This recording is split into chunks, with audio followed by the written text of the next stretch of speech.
ரம்ஜானுக்கும் கிறிஸ்துமஸுக்கும் மட்டும்தான் சொல்லுவாங்க. அதனால திமுகவினருக்கும் எங்களுடைய ராமநவமி வாழ்த்துக்கள். நீங்க கேட்ட மாதிரி தமிழகத்தில் மட்டும், பாண்டிச்சேரியில மட்டும் இல்ல, பாண்டிச்சேரியில அவங்க கூட்டணி முழுசா உடைந்து விட்டது. எல்லாருமே தனித்தனியா போட்டி அப்படிங்கிற ஒரு பொசிஷனுக்கு வந்துருச்சு. இங்க தமிழகத்துல அது ஒரு உடைஞ்ச ஒரு பாட்டிலா தான் ஒட்டிட்டு இருக்கே ஒழிய அதுவும் கூட்டணியும் கிட்டத்தட்ட உடைஞ்சு போன ஒரு கூட்டணியா தான் இருக்குங்கிறது என்னுடைய கருத்து. இல்ல நாங்க என்னென்ன எங்களை விருப்பத்துக்கு என்னென்ன தொகுதிகள் கேட்டோமோ அதுதான் அவங்க கொடுத்திருக்காங்க. இப்ப திமுகவுடைய கூட்டணியில் இருக்கிற கட்சிகள் நீங்க பாத்தீங்கன்னா, விசிகே கமலஹாசனுக்காக நீங்க அவங்கள கட்டாயப்படுத்தி நிறுத்தக்கூடாது அப்படின்னு சொல்றாங்க. அவங்க சின்னத்துல உதயசூரியன் சின்னத்தை நிக்க வைக்க கூடாது கமலஹாசன் நான் எலெக்ஷன் நிக்கலங்கிறாரு. மதிமுகவுடைய லீடர் நாங்க சிரிச்சுட்டே அழுதுட்டே சிரிக்கிறோம், சிரிச்சுட்டே அழுறோங்கிறாங்க. தனியரசு தனியா வந்துட்டாரு, வேல்முருகன் தனியா வந்துட்டாங்க, திருமாவளவன் மற்றவங்களுக்காக பேசுறாங்க. கம்யூனிஸ்ட் எங்களுக்கு யார் மற்றவங்களுக்கு அதிகமாக எங்களுக்கு தரத்துக்கு ஏற்றபடி எங்களுடைய தகுதிக்கு ஏற்றபடி சீட்டுகள் தரவில்லைங்கிறாங்க. இது வரைக்கும் ராகுல் காந்தி தமிழகத்துக்கு இந்த அலையன்ஸ் பத்தி ஒரு வார்த்தை கூட பேசல. அவங்க ஒரு வார்த்தை கூட வாழ்த்து சொல்லல. அப்படி இருக்கிற அவங்க கூட்டணி தான் பல்வேறு விதத்தில் உடைஞ்சிருக்கு. நாங்க கேட்ட தொகுதிகளும் எங்களுக்கு விரும்பிதான் எல்லா தொகுதிகளும் பிஜேபி, அண்ணா திராவிட முன்னேற்ற கழகமும் பிஜேபியும் தேமுதிகவும் எங்களுடைய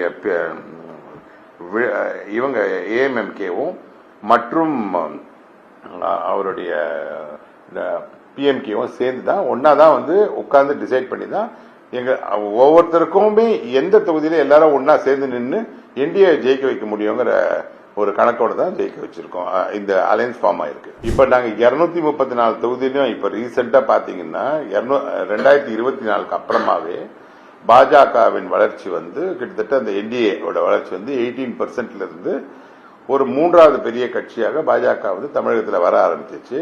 அதனால நாங்க எல்லா இடத்திலுமே எங்களுடைய கட்சியை சேர்ந்த காரியகர்த்தாக்கள் ஒவ்வொரு இடத்திலேயே சீட்டுக்காக கண்டிப்பா வேலை செஞ்சாங்க. அது வெறும் இந்த தேர்தலுக்காக மட்டுமல்லாமல் கண்டினியூஸா மக்கள் சேவையில பாஜக ஈடுபட்டு கொண்டிருக்கிறாங்க. நீங்களே அங்கீகாரம் சொல்றீங்க. இப்ப காங்கிரஸ் எலெக்ஷனுக்கு அன்னைக்கு மட்டும்தான் காங்கிரஸ் பாப்பீங்க, அதுக்கப்புறமா காங்கிரஸ் கட்சியை எங்கேயுமே பார்க்க இயலாது. அப்படி இல்லாம நீங்க சொன்ன 4-5 பேருமே கண்டினியூஸா வேலை பார்க்கறாங்கன்னு சொல்றீங்க இல்லையா, அதுவே பாஜகவின் வளர்ச்சியா தான் நாங்க பாக்குறோம். இல்ல எந்த ஒரு இண்டிவிஜுவலுக்காக ஒரு தொகுதியை கேட்டு பெறாம இப்ப அண்ணாமலைங்கிறவர் 234 தொகுதியில எங்க நின்னாலும் ஜெயிப்பார் அப்படிங்கிறது எங்களுடைய கருத்து. அதாவது பாஜகவை பொறுத்த வரைக்கும் யாரை எங்க நிற்க வச்சாலும் அது மோடி நிக்கிற மாதிரி தான். அது பாஜகவின் தாமரை சின்ன நிக்கிற மாதிரி தானே இதை ஒழிய அண்ணாமலைங்கிறவர் கிட்டத்தட்ட ஒரு tallest leader, one of the tallest leaders எங்களுடைய பிஜேபியில. அதனால அவர் எங்க வேணா நிக்கலாம், எங்க வேணா ஜெயிக்கலாமே ஒழிய அவர் கோயம்புத்தூர்ல தான் நிக்கணும், அவர் டி நகர்ல தான் நிக்கணுங்கிறது இல்ல, அவர் எங்க நின்னாலும் ஜெயிப்பார். இப்போ நீங்க ஸ்டாலின் இந்த தொகுதியில் நின்னாதான் ஜெயிப்பாரா, எடப்பாடி நின்னாதான் ஜெயிப்பாரா? அதை விட பாப்புலரான டாலஸ்ட் லீடர் எங்க அண்ணாமலை. அதனால அவர் எங்க நின்னாலும் ஜெயிப்பார்.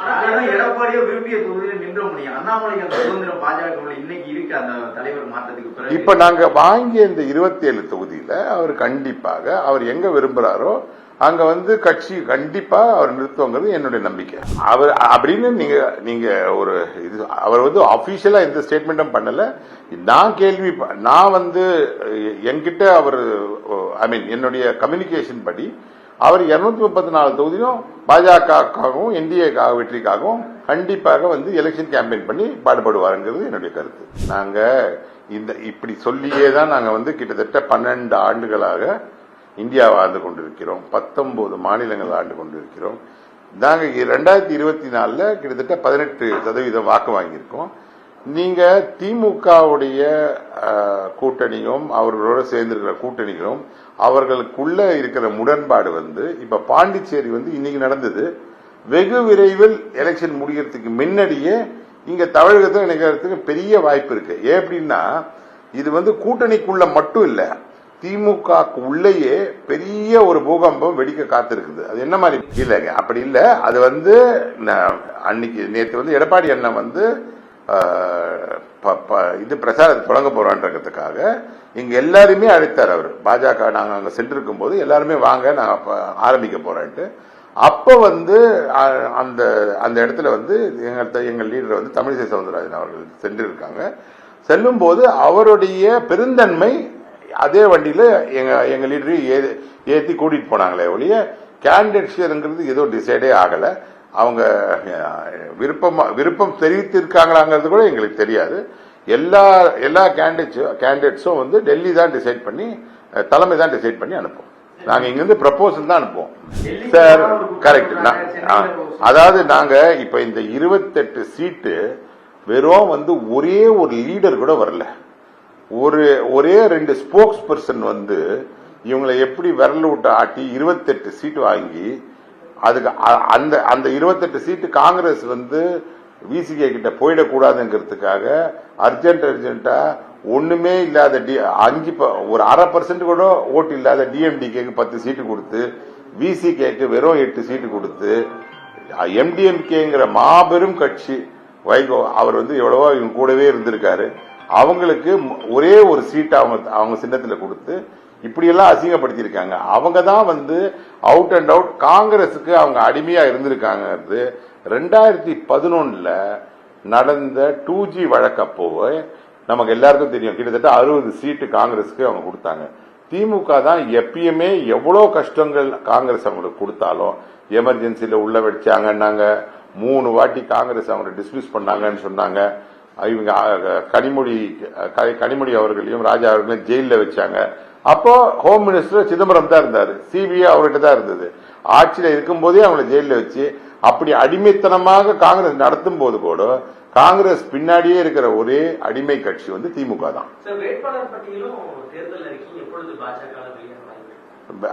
தேர்தல் அறிக்கை வந்து ஃபைனல் ஆயிடுச்சு, எங்களுடைய மாநில தலைவருடைய அப்ரூவலுக்கு இருக்கு. வேட்பாளர் பட்டியல் வந்து டெபினட்டா 30ஆம் தேதிக்குள்ள தலைமைக்கு சென்று அவர்கள் கண்டிப்பாக வெளியிடுவார்கள் என்று நம்புகிறோம். கண்டிப்பாங்க, அது வளர்ச்சியை காட்டுது. எப்படின்னா ஒரு 234 தொகுதியிலையும் இன்னைக்குதான் எங்க தலைமை கழகத்தில் வந்து எங்களுடைய எல்லா நிர்வாகிகளும் எங்களுக்கு ஒதுக்கப்படாத தொகுதியில் இருக்கிற மாவட்ட தலைவர்களையும் நிர்வாகிகளையும் கூப்பிட்டு நம்ம வந்து என்டிஏக்கான வெற்றியை தான் பார்க்கணும், நமக்கு வந்து இது வந்து ரொம்ப முக்கியமான தேர்தல் என்று எங்களுடைய பிஆர் சந்தோஷிலிருந்து எங்களுடைய மற்ற எல்லா மாநில தலைவர்களும் கிடைக்காத கட்சிகளுடைய மாவட்ட தலைவர்கள்கிட்ட பேசி கட்சி வந்து பெரிய வளர்ச்சி பெற்றுங்கிறதுக்கு இதுதான் ஒரு பெரிய காரணம். நாங்க போக போக நீங்க பாத்தீங்கன்னா ஒரு பெரிய பொசிஷனுக்கு வருவோம். இந்த 27 சீட்டுங்கிறது 234%ல ஒரு 12 சீட்டு 13% தான். அப்படி ஆக மொத்தம் வந்து இப்ப நாங்க கிட்டத்தட்ட 75,000 பூத்துல 70,000 பூத்துக்கு வந்து ஃபுல் கமிட்டி இருக்கு. அப்படின்னா ஒரு ஒரு ஒரு அசம்பிளிக்கு கிட்டத்தட்ட 5,000 பேர் இங்க வந்து நிர்வாகிகளே இருக்காங்க. அப்படி இருக்கும்போது அந்த கட்சி வந்து 234 தொகுதியிலையும் வளர்ந்துட்டு இருக்கு. வளரும் போது இந்த மாதிரியான இதை சரி பண்றதுக்காக தலைமையில இருந்து எங்க பிஆர் சந்தோஷ் வந்து எல்லாரையும் சரி பண்ணினாரு. இல்ல, அது வந்து கிடைக்காத தொகுதியில் இருக்கிற மாவட்ட தலைவர்கள் எல்லாரையும் கூப்பிட்டு நீங்க என்டிஏக்காக உழைக்கணும், என்டிஏ வெற்றிக்காக உழைக்கணும், எங்க நின்னாலும் அது மோடி நிக்கிற மாதிரி தான், யார் நின்னாலும் அது மோடி நிக்கிற மாதிரிங்கிறத அட்வைஸ் பண்ணாரு. மற்ற எங்க எல்லாருக்கும் எலெக்ஷன் கமிட்டியில இருக்க எல்லாருக்கும் அட்வைஸ் பண்ணி எப்படி எல்லாத்தையும் 234 தொகுதியும் ஈக்குவலா வேலை செய்யணும் அப்படிங்கறத இந்த எலெக்ஷன் மேனேஜ்மெண்ட் கமிட்டிக்கு அட்வைஸ் பண்ணாரு. இந்த தொகுதி அப்படிலாம் இல்லைங்க, அவங்க விருப்பப்பட்டு அவர் வந்து நிக்கணும்னாரு. அவர் வந்து பிஜேபி கவர்மெண்ட்லயே என்டிஏ கவர்மெண்ட்ல மந்திரியா இருந்திருக்க ஷிப்பிங் மினிஸ்டர். அதனால வந்து அவர் இதுல நிக்கணும்னு விருப்பப்படுறது அவருடைய விருப்பம் தான். அது அவர்கிட்ட நீங்க கேட்க வேண்டிய கேள்வி. கண்டிப்பா நான் அதுக்கு பதில் சொல்ல முடியாது.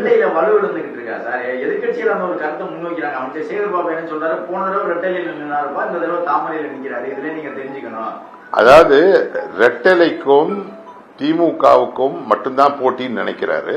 அப்படி இல்ல, ரெட்டலை என்பது கிட்டத்தட்ட ரெட்டலைக்கும் உதயசூரியனுக்கும் போட்டியிலேயே 30 வருஷம் ரெட்டலை வெற்றி பெற்றிருக்கு. திமுகங்கிறது அதை விட கம்மியா தான் வெற்றி பெற்றிருக்கு ரெட்டலையோட கம்பேர் பண்ணி பார்த்தா. அதனால 30 வருஷமா ஆண்ட ரெட்டலைய வந்து ஒரு குறைந்த மதிப்பீடு பண்ணவே முடியாது. அதாவது நாங்க அழுத்தம் கொடுத்திருந்தால் ஆளும் கட்சியான பாஜக காங்கிரஸ் ஒரு சீட் கம்மியா வாங்கியிருக்கும். காங்கிரஸ் 28 சீட்டு. காங்கிரஸ் கட்சியே மொத்தமா அழிஞ்சு போய் ஒண்ணுமே இல்லாத காங்கிரஸுக்கு திமுக 28 சீட் கொடுத்திருக்குன்னா அது அழுத்தமா இல்ல பிஜேபி வந்து அண்ணா திராவிட முன்னேற்ற 27 சீட் வாங்கினது அழுத்தமா? எது அழுத்தம்?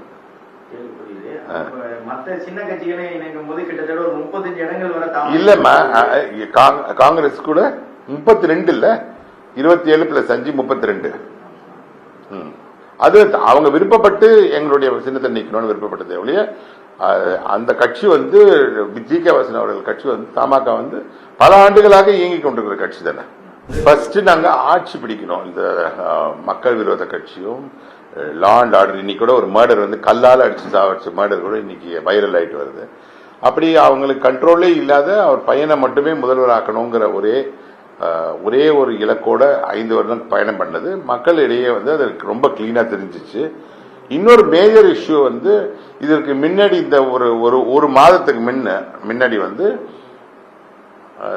திமுகவுடைய எதிர்ப்பு ஓட்டெல்லாம் வந்து யார் பக்கம் போவோங்கிற ஒரு கேள்வி, பிரிஞ்சு போவோமான்னு. இப்ப வந்து எலெக்ஷன் கிட்ட வர ரொம்ப தெளிவாக இது 2-வே எலெக்ஷன். அண்ணா திராவிட முன்னேற்ற கழகம் லெட் என்டிஏக்கும் யூபிஏக்குங்கிறது ரொம்ப கிளியரா தெளிவா தெரிஞ்சனால இவங்களுடைய மக்கள் விரோத ஆட்சிக்கு எதிரான அனைத்து ஓட்டும் எங்களுடைய அணிக்கே வந்து நாங்க மாபெரும் வெற்றி பெறுவோம். 200 சீட்டு கம்மியா வின் பண்ணுவோம். இப்போ ஒரு அலையன்ஸ்ல இருக்கும்போது பாட்டாளி மக்கள் கட்சி மிகவும் வலிமையாக இருக்கக்கூடிய நார்த் அப்படின்னு வச்சுக்கிட்டா, நார்த்ல வந்து வெறுமனே பாட்டாளி மக்கள் கட்சியோ மட்டும் நின்னா அது வந்து மற்ற கட்சிகளுக்கு வராது. அதனால வந்து ஒரு கிவ் அண்ட் டேக் பாலிசி தான். இப்ப அப்படி பாத்தீங்கன்னா விசிகேக்கு ஸ்ட்ராங்கா இருக்க நார்த்ல திமுக நிக்கவே நிக்காதா? ஒரு சில இடத்துகள் இங்கேயும் அங்கேயும் மாறிதான் வருமே ஒழிய யாருக்காகவும் தனிப்பட்ட முறையில ஒரு இடத்தை விட்டு கொடுக்கணும் விட்டு கொடுக்க கூடாதுங்கிறது இல்ல.